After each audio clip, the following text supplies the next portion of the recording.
नमस्कार दोस्तों, इस वीडियो में आप सीखेंगे FRL सिस्टम के बारे में कि न्यूमेटिक सिस्टम में जो फिल्टर, रेगुलेटर और लुब्रिकेटर का ज्वाइंट रूप में कैसे इस्तेमाल करते हैं।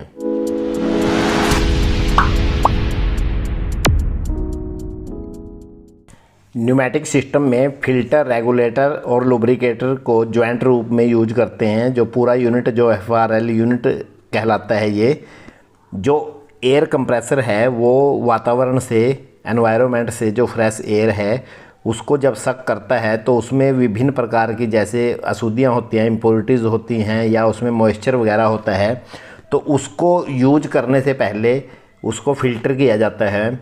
तो फ़िल्टर करने से जो इसमें जो इम्प्योरिटीज़ वगैरह हैं वो सारी फ़िल्टर में रह जाती हैं, जहाँ से उसको ड्रेन कर दिया जाता है और एक फ्रेश एयर वो उसको रेगुलेटर को दी जाती है। अब रेगुलेटर में उस एयर का जो प्रेशर है वो कंट्रोल किया जाता है।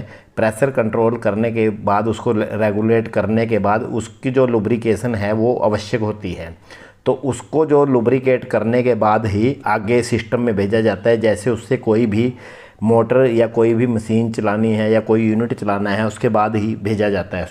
अब हम इसके तीनों जो पार्ट हैं इनकी वर्किंग के बारे में समझ लेते हैं। जो सबसे पहला यूनिट फ़िल्टर है। फ़िल्टर के अंदर जैसा कि डायग्राम में दिखाया गया है, ये फ़िल्टर की बॉडी है। आगे bowl, retainer, deflector, filter baffle, plastic bowl और वाटर ड्रेन वाल्व हैं। इसमें जैसे पहला पैसेज दिखाया गया है कि एयर जो अंदर आती है तो उसका जो मेन पार्ट है वो कैटरीज है। कैटरीज सिंटर्ड ब्रास या ब्रॉन्ज की बनी होती है। इसमें जो एयर को गुजारने के लिए जो जिगजैग पैसेज बना हुआ है, तो जिगजैग पैसेज में जब एयर आती है तो कैटरीज में जो इसकी इम्प्योरिटीज़ वगैरह है वो रह जाती हैं और जो कंडेंस्ड वाटर है, डेंस वाटर है, वो नीचे चला जाता है, जिसको ड्रेन कर लेते हैं। और इसके बाद जो एयर है, एयर यहाँ से जो इससे कैटरीज से फ़िल्टर होने के बाद, तो उसके बाद जैसे उसकी आउटगोइंग दिखाई गई है अपर बॉडी के पास से, तो वहाँ से उसकी जो फ्रेश एयर है आगे रेगुलेटर में चली जाती है। इसमें ध्यान रखना चाहिए कि फ़िल्टर चौक नहीं होना चाहिए। यदि फ़िल्टर जाम हो गया तो उसमें रुकावट आ जाती है और इससे प्रेशर ड्रॉप बढ़ जाता है। जो एयर का प्रेशर ड्रॉप बढ़ जाता है उसके कारण जो भी हम उससे कोई मशीन, मोटर या कुछ भी चला रहे हैं तो उसकी जो वर्किंग है उस पर नेगेटिव असर पड़ता है। तो इस चीज़ का ध्यान रखना चाहिए इसमें। अब दूसरा पार्ट है इसमें रेगुलेटर का। तो रेगुलेटर के वर्किंग के बारे में हम देख लेते हैं। तो इसमें भी जो इसके पार्ट दिखाए गए हैं, इसमें जो दो ओपनिंग दिखाई गई हैं, इसकी प्राइमरी और सेकेंडरी ओपनिंग हैं। इसका जो इस रेगुलेटर का जो कार्य है ये पपेट वाल्व द्वारा शुरू किया जाता है। पपेट वाल्व है जो इसमें, और पपेट वाल्व की जो वर्किंग है वो एडजस्टेबल स्क्रू है जो नीचे, इसके द्वारा इसकी एडजस्टिंग की जाती है। एडजस्टिंग स्क्रू डायफ्राम को ऊपर की ओर चलाता है, जिससे पपेट वाल्व है जो अपनी सीट से हिल जाता है और एयर जो फ्लो होता है वो प्राइमरी से सेकेंडरी ओर की तरफ, जो सेकेंडरी साइड है उसकी तरफ चलता रहता है। इसमें जो वाल्व ओपनिंग से जो एयर प्रेशर है इसमें से गुजरता है और यह जो कंप्रेशन जो स्प्रिंग के समानुपाती होता है। इसमें यदि स्प्रिंग जो कंप्रेसर हायर होगा तो ओपनिंग की मात्रा भी अधिक होगी, जिससे प्रेशर भी अधिक होगा।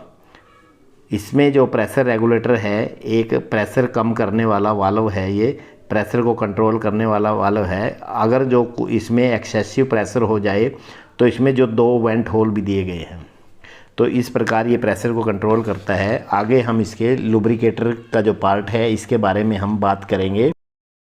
इसके जो मेन पार्ट हैं, सबसे ऊपर इसके फीड डोम है, उसके बाद ऑयल ड्रॉपिंग ट्यूब है, तीसरा इसके लुब्रिकेटर की बॉडी है, और जो इसमें एयर के जो मूव करने के जो वो हैं एरो हेड से दिखाया गया है कि एक साइड से जैसे एयर आती है और दूसरी साइड से उसमें जाती है। उसके बाद इसके जो कैपेसिटी रिस्ट्रिक्टर वाल्व हैं, उसके बाद आगे ओरिंग है, और जो नीचे की साइड में ऑयल पिकअप ट्यूब हैं, उसके बाद प्लास्टिक बाउल है और जिसमें ऑयल होता है।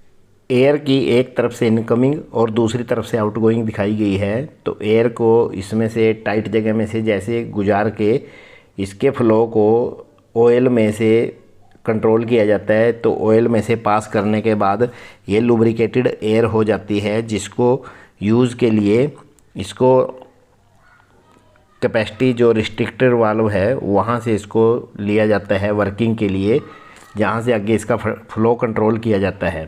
और जो लुब्रिकेटर जो कंप्रेस्ड एयर सिस्टम के जो मूविंग पार्ट्स हैं उनके जो फ्रिक्शन होता है उनके बीच में, उसको नियंत्रित करने के लिए या उसको कंट्रोल करने के लिए, ताकि उसमें जो पार्ट्स हैं मूविंग पार्ट उसमें फ्रिक्शन ना हो, तो इसकी जो कंट्रोल्ड मात्रा में जो इसमें लुब्रिकेटर है या लुब्रिकेशन है वो करता है। अब हम इसके न्यूमेटिक सिस्टम की जो एप्लीकेशंस हैं उनके बारे में देख लेते हैं कि न्यूमेटिक सिस्टम की जो कहाँ कहाँ एप्लीकेशन है।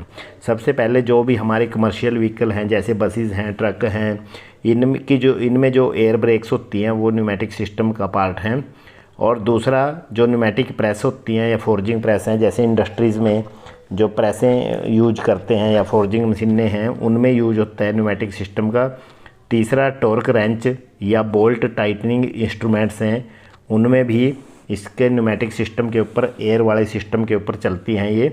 चौथा जो फीड मैकेनिज़्म होता है, जो ऑटोमेटिक असेंबली लाइंस हैं जैसे कार की कंपनीज़ हैं या मोटरसाइकिल की कंपनीज़ हैं, इनमें जो असेंबली लाइन है जिसके ऊपर मोटरसाइकिल या कार का जो मेन बॉडी है वो घूमती है और उसके ऊपर असेंबल किया जाता है उसको, तो उनका जो फीड मैकेनिज़्म है वो न्यूमेटिक सिस्टम के ऊपर काम करता है। अगला जो इसका जो एप्लीकेशन है उसमें जो जैसे व्हीकल के जो सर्विस स्टेशन होते हैं उनमें व्हीकल को लिफ्ट करने के लिए न्यूमेटिक सिस्टम का यूज करते हैं।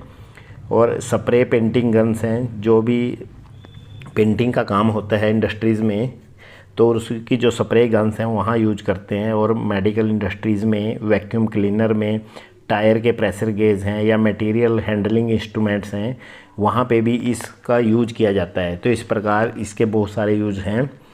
तो ये बहुत ही एक महत्वपूर्ण टॉपिक है। तो ऐसे ही वीडियो देखने के लिए चैनल के साथ बने रहें। थैंक यू, धन्यवाद।